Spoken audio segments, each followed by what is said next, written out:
Hello everyone, this is Jack Hassamun. Today I will talk about bulk deformation process. As always, we will go through four aspects when we study a manufacturing process. What the process does, how does it work, why does it work, and what can go wrong with the process. There are many manufacturing processes designated as bulk deformation process. In this lecture, we will look at forging, rolling, extrusion, and wire drawing.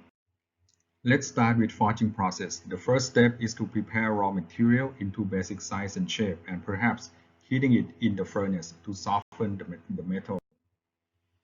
We can think of forging process in two groups. The first group is to prepare raw material into certain shape which is not yet the final shape that we want. Then the second group is when we form the material into the final shape and size that we want. Then we have finishing process to remove rough edges on the workpiece, or we can heat treat material to achieve strength or ductility properties. The simplest forging process is open die forging. First, we heat raw material to soften state. We use two flat dies to change raw material billet from tall and thin to short and thick. If there is no friction between billet and die, billet will deform uniformly. Its final diameter is constant throughout the billet, such as shown in the top figures. If there is friction, friction will resist material close to the die to expand freely. Final billet diameter will not be uniform. Billet's diameter at the middle is largest, such as shown in the bottom figures. We call this phenomena barreling. Impression die forging or closed die forging is to force material to fill up die cavity. To make sure die cavity is filled up, just like casting process, we put more material than necessary. This extra material flows out and gets stuck between two dies. It is called flatches. When we want to make complex part shape, one set of dies is not enough. We need to use a series of dies to slowly shaping the part. Here, to make a connecting rod, we start with a blank, which is a round bar. The bar is heated.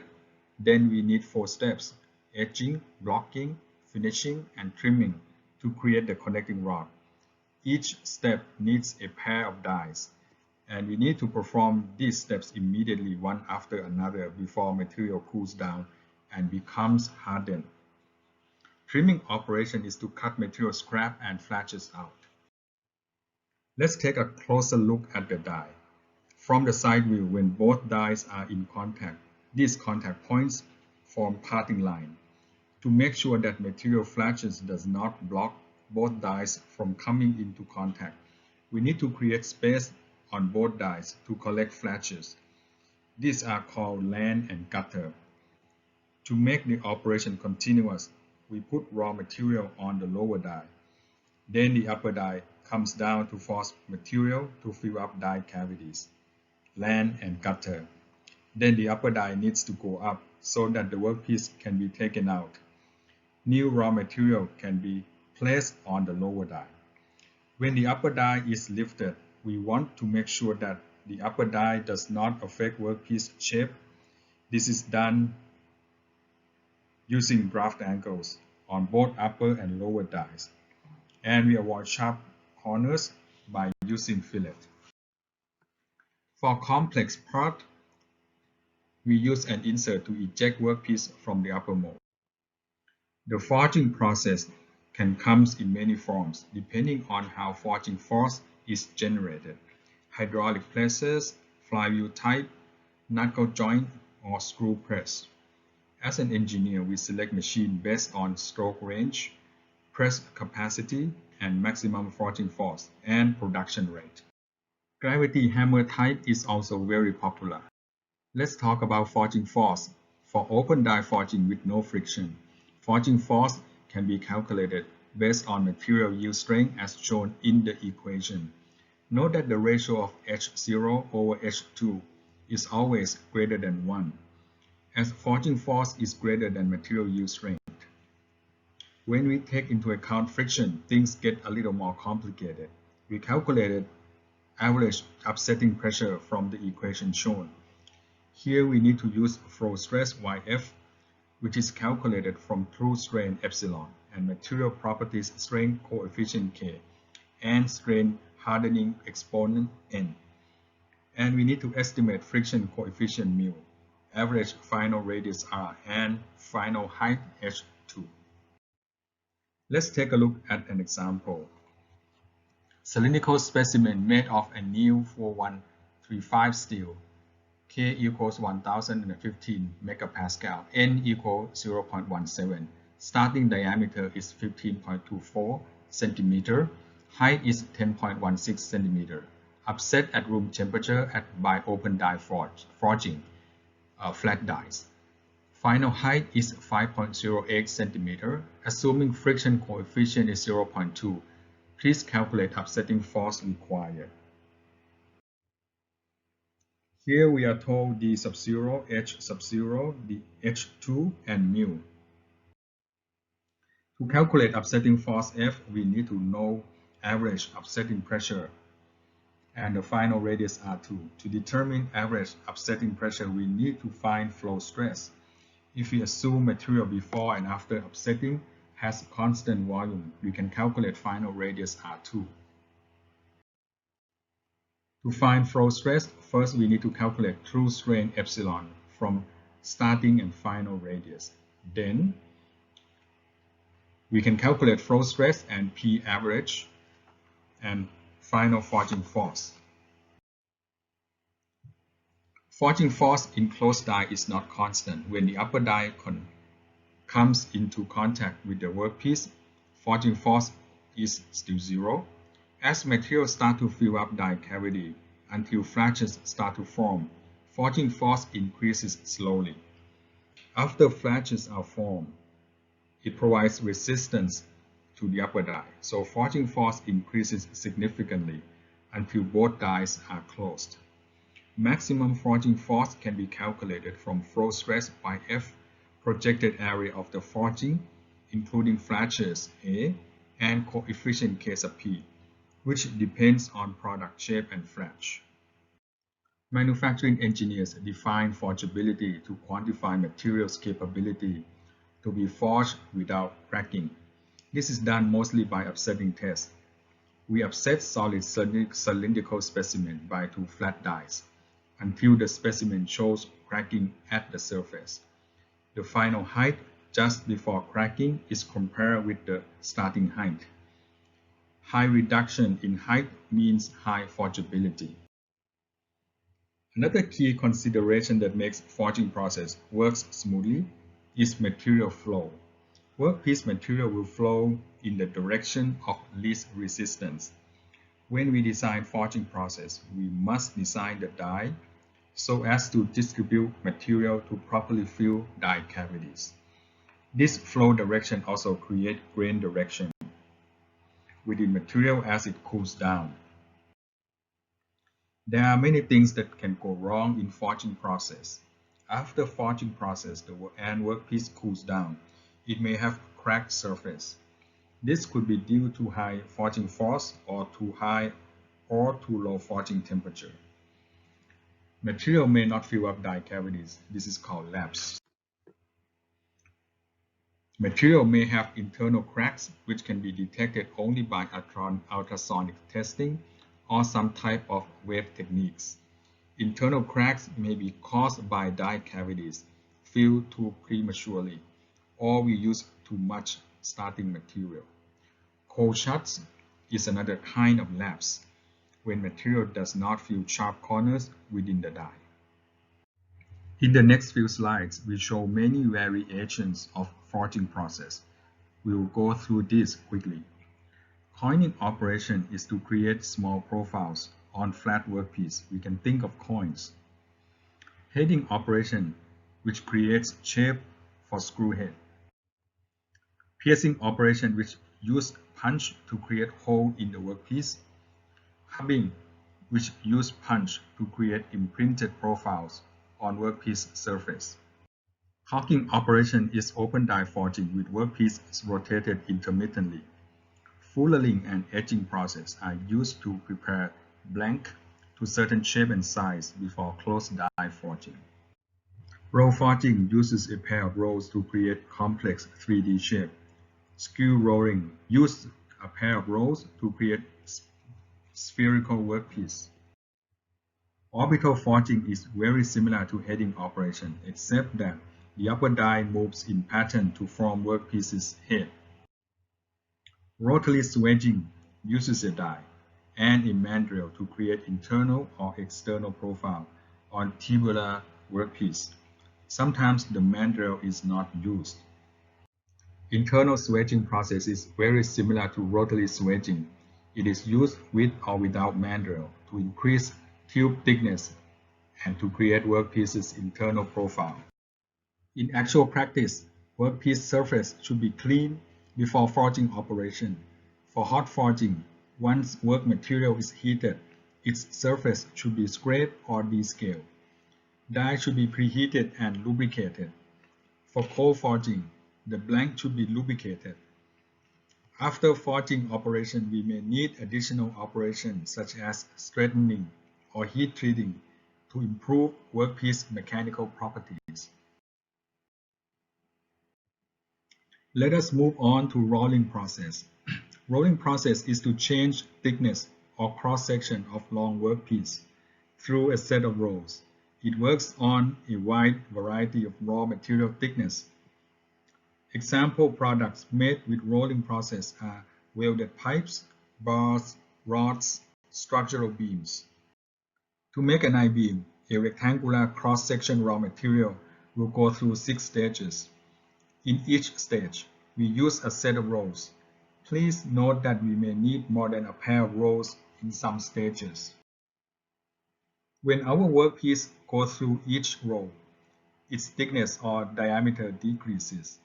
In this picture, as our workpiece goes from right to left, while its thickness decreases from 2.25 mm to 0.26 mm, its velocity actually increases from below 4.1 meter per second to 30 meter per second. This is to maintain constant mass flow from starting payoff reel to take-up reel. If we take a closer look at rollers, it is obvious that each pair of rolls apply compressive force on the workpiece. Heat generated during rolling can lead to plastic deformation on the roll itself, so we need to apply coolant at various locations of the rolls. Rolling force also tends to flatten roll surface. When roll surface is flattened, contact area between rolls and workpiece increases. Friction between them increases. Thus, we need even higher roll force. This means that when a pair of rolls start to wear out, they will wear out very quickly. To maintain contact area between rolls and workpiece, we need to have good mechanism to support these rolls. For example, we may need another pair of backup rolls. And we may need a cluster of rolls for each stage. In principle, we want to use a small number of rolls to save cost.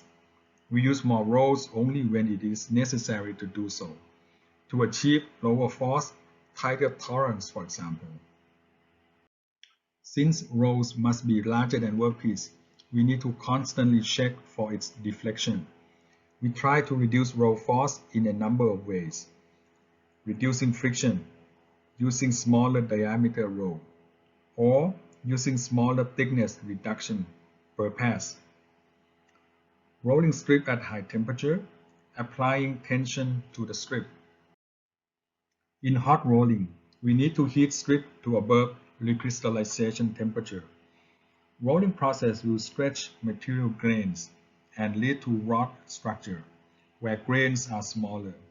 Material strength and its ductility is improved. Cold rolling, when compared with hot rolling, provides better surface finish, good dimensional tolerance, and strength. Rolling process causes both compressive and tensile stress across the strip's cross-section.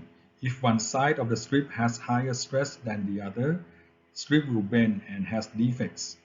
We will talk about this later. When we reduce strip thickness in each pair of rolls, to maintain material cross-section, strip width will increase. If we look closer at strip roll interface, this small zone undergoes large roll force as well as friction. Strip's incoming speed v sub 0, outgoing speed Vf, and roll speed Vr are not the same. So there is some slipping taking place along this interface. At entry point, roll moves faster than strip. At exit point, strips moves faster than roll. Given a pair of rolls with radius r, friction coefficient μ, we can calculate maximum thickness reduction by the following equation. We can calculate perpendicular roll force without friction from strip roll contact length L, strip width W, and average through stress of the strip. Roll force with friction will be higher. We need to estimate this through a graph which will be shown in the next slide. We can calculate power required for each pair of rolls. Graph on the left shows the factor increases for average through stress for the strip based on friction coefficient. From the graph, for example, if we expect friction coefficient between roll and strip to be 0.2, the increase factor P over Y prime at the peak of the graph is 2. When we calculate roll force with friction, we simply multiply roll force without friction with 2 to get the roll force with friction. Percent thickness reduction is also important in determining roll force. It should be noted that roll force is not uniform and tends to peak closer to the exit point. Let's take a look at an example. Aluminum 6061 strip is rolled with the starting thickness 2.54 cm. The width is 22.86 cm. The final thickness is 2.032 cm. Assuming low friction coefficient, peak P over Y prime is 1.15.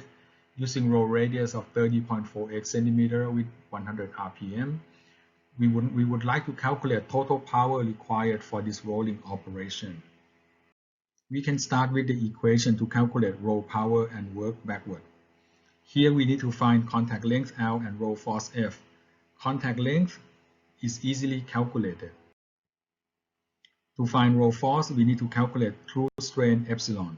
Since we know K and N, and we expect P over Y prime to be 1.15, we can calculate average pressure F.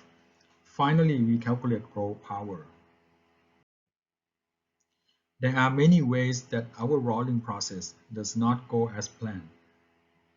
We may see our strip bent. This could be the result of non-uniform incoming strip thickness. We may see surface cracks at center or edges of the strip. This could be due to non-optimal rolling temperature. We may see our strip separating like an alligator. This is caused by non-uniform deformation across the strip due to residual stress imbalance or caused by defects in incoming material. Now, let's look at how rolling process can be modified to make different products. In ring rolling, we have idle roll, main roll, and edging roll. To create ring-shaped workpiece, main roll can be used to create complex workpiece cross-section, or even tapering the ring. One of the most popular ways to create threads is thread rolling. We use reciprocating dies, one idle, one moving, to form threads on a blank. This is popular because it is cold rolling with no need to heat the blank.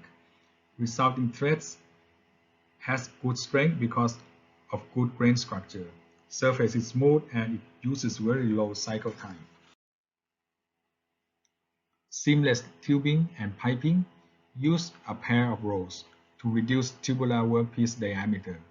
A mandrel is used when we want to create tube. This process is suitable for thick wall workpiece. There are many different setups for process depending on the starting material and desired final shape. We may or may not use a mandrel, and the mandrel can be fixed or moving. In general, cold rolling produces better tolerance, flatness, and surface finish than hot rolling. Let's move on to extrusion and drawing processes. Both are to create long profile with specific cross-section. In extrusion, material is pushed through a die. In drawing, material is pulled through a die. We will focus on extrusion first. Raw material usually comes as billet, heated and put into a container. Pressing stem or a ram pushes billet through the die to create desired cross-section. This basic configuration is called forward extrusion, where extrusion die is stationary. In some cases, we want to avoid friction between billet and container. This can be done using smaller billets diameter, and chamber or container is filled with fluid. This is called hydrostatic extrusion. If we allow the die to move toward billet, instead of pressing billet through the die, we can still create long profile. This is called indirect or backward extrusion. Profile cross-section will depend on the die length.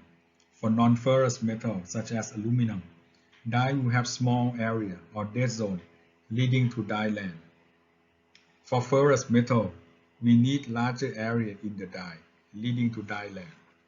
Extruded profile can be either solid or hollow. To have hollow profiles, we need special die to divide metal into strands, then weld them together using high pressure before exiting the die. As a good practice, we should avoid sharp corners in extruded profile. We try to avoid extreme changes in dimension or non-uniform profile thickness, as this will create unbalanced flow of material within the die. When the metal flows into extrusion die, its grains are stretched due to friction. If the die has sharp corners, some metal will be trapped in that corner, called dead zone. Metal in dead zone will be removed after the die is taken out of the extrusion press. There are two models to calculate extrusion force. The first model uses extrusion constant Ke and extrusion ratio. Extrusion constant can be read from the graph based on extrusion temperature. Another model requires parameter from experimental correlation between extrusion pressure and ram travel for the values of A and B. Based on past studies shown in this graph, we can reduce extrusion force by increasing billet temperature, decreasing extrusion speed, decreasing extrusion ratio, adjusting die angle to optimal value. The most popular material for extrusion is aluminum. Extruded profiles need to be straightened or stretched and heat treated afterward. For each billet, there is butt end or scrap remain in the chamber, which will be removed before putting in the next billet. There are many ways that extruded products are defective. Its surface may show some cracks. This is due to high extrusion temperature, high friction, or too high extrusion speed. Pipe or fish tailing occurs at the end of extrusion length. This is due to impurities at billet skin.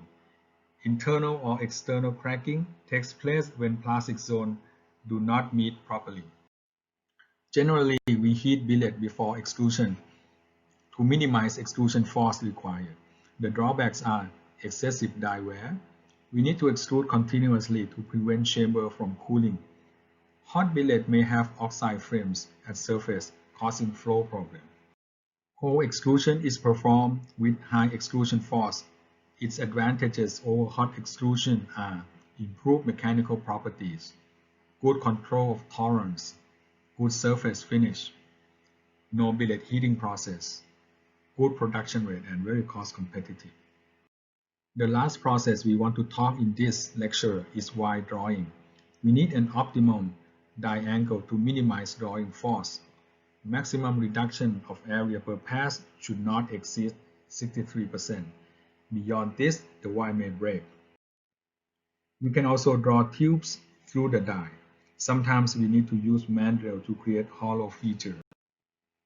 And we usually need more than one pair of rolls. Drawing speed should not be too high so as to allow heat to dissipate. There are drawing equipment. Drawing bench is a single die. usually used for big diameter wire. Bull block is a series of rotating drums used for very long wire. Drawing force is calculated in a similar fashion as extrusion force. We can also calculate power required for drawing by multiplying drawing force with drawing velocity. Die pressure is the difference between wire flow stress and drawing or pulling stress. Let's look at an example. A round rod of annealed 302 stainless steel is drawn from diameter 10 mm to 8 mm at the speed of 0.5 meter per second. Assuming additional and redundant work constitute 40% of ideal work. Please calculate power required for drawing operation and die pressure at exit of die. To find power required, we need to find drawing force. To find drawing force, we need to find true strain epsilon. We can calculate true strain from natural log of A sub 0 over A sub f. So the ideal power required is 8.75 kilowatts. With friction, power required is 40% higher or 12.25 kilowatts. Die pressure at exit is calculated based on this actual drawing force. Drawn wire may have cracks inside, just like extrusion. This is due to too large die angle, so plastic zone cannot cover the entire wire cross-section. Or we use too small reduction per pass. Material may have some inclusions. Okay, this is a long lecture. I hope you can take some time to review it yourself or listen to my lecture once again. And if you have a question, please make sure you take note and ask me in Google Classroom. Thank you and goodbye.